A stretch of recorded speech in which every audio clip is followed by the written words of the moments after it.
қу адамдар, қу адамдар көбіне олар эгоист адамдар. Өзінен басқаны, өзгені ойламайтындар. Олар қулығы сондай қу екендігін жасырады олар. Сен байқамайсың оны. Бір сәттерде байқап қалуы мүмкін енді. Бір сәттерде. Мен өзім психологияны ұнатқаннан кейін, ондайларды бір тез байқап қоямын да. Құдайдың қалауымен. Содан кейін аулақ жүруге тырысамын. Кейде енді өмірлік бір дүнияуи себептермен байланыс жасауға тура келеді. Сол кездердің өзінде бір түрлі сезім болады менде бір. Жеркеніштілік па, әлде әйтеуір қулығын, бір қулық сұмдығын білесің да оның.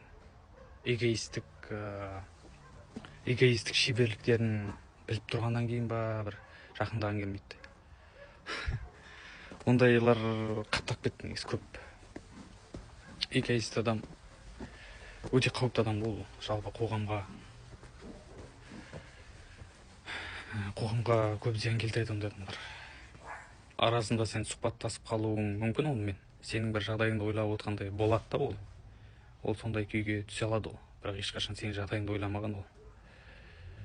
Сондай адамдар бар. Оларды қалай білсек болады, қалай ажыратсақ болады деген сұрақ туындайды да осы жерде.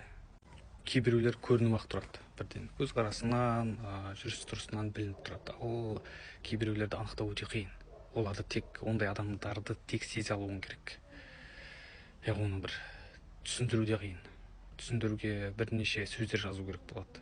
Бірден айта салу қиын онда. Қиын. Ондай адамның ішкі жан дүниесін. Өмірде кейбір дүниелерді сезе алу керек болады да. Айтып жеткізе алмайсың, түсіндіре алмайсың. Тың дүниелер бар, тек сезу керек. Ойым кішкене шашыраңқы болып тұр. Жүздескенше келесіде ағайын.